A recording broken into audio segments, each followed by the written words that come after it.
Hello friends, Rehman গার্ডেন্সে আপনাদের প্রত্যেককে স্বাগতম। আশা করছি আপনারা প্রত্যেকে সুস্থ আছেন এবং ভালো আছেন। আপনাদের সঙ্গে আজকে যে ভিডিওটা শেয়ার করতে চলেছি এটা হচ্ছে আরেকটি আমার পাতি লেবুর গাছ।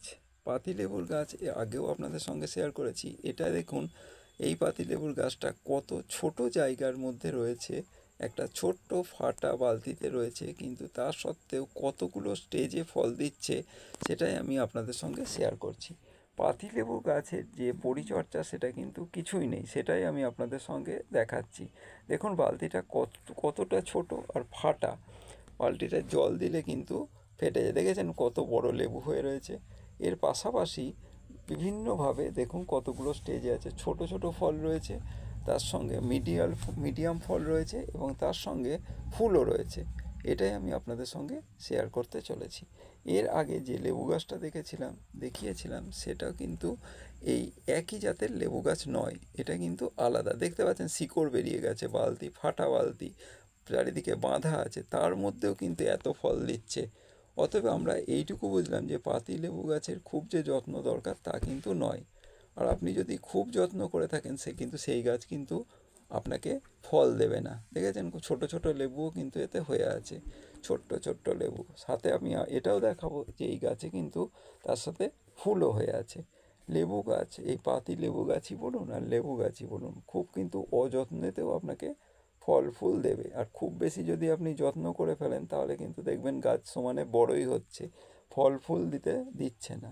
তখন আপনার কি মনে হবে? রাগ হবে যে আমি এত যত্ন করছি তাও কিন্তু ফল ফুল পাচ্ছি না।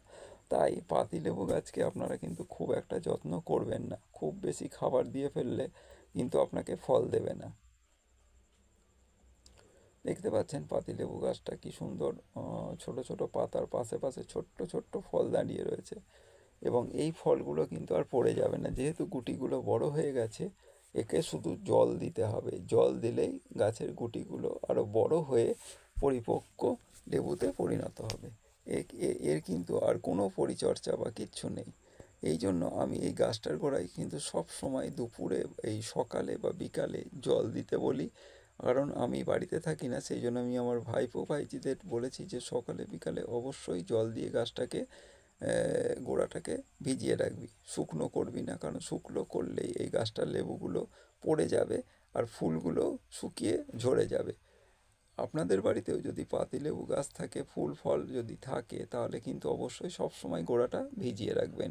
এটাই হচ্ছে গাছের নিয়ম। আর যদি ভিজিয়ে আপনি না রাখেন তাহলে দেখবেন যে ফুলও পড়ে গেছে শুকিয়ে, ফলও পড়ে গেছে। তাহলে গাছ কিন্তু রাখতে পারবে না। কারণ গাছের থেকে যে রস লেবুগুলোতে বা গাছের ডালে ডালে যাবে, সেটা যদি সে মাটি থেকে শোষণ করতে না পারে তাহলে কিন্তু সে ব্যর্থ হবে, ফলে ফুল ফল ঝরে যাবে। এদিকে আপনাদের খেয়াল রাখতে হবে। দেখুন কত ছোট ছোট লেবু হয়ে আছে। ভিডিওটা আপনাদের যদি ভালো লেগে থাকে তাহলে অবশ্যই আমার চ্যানেলটা সাবস্ক্রাইব করবেন। দেখার জন্য প্রত্যেককে ধন্যবাদ।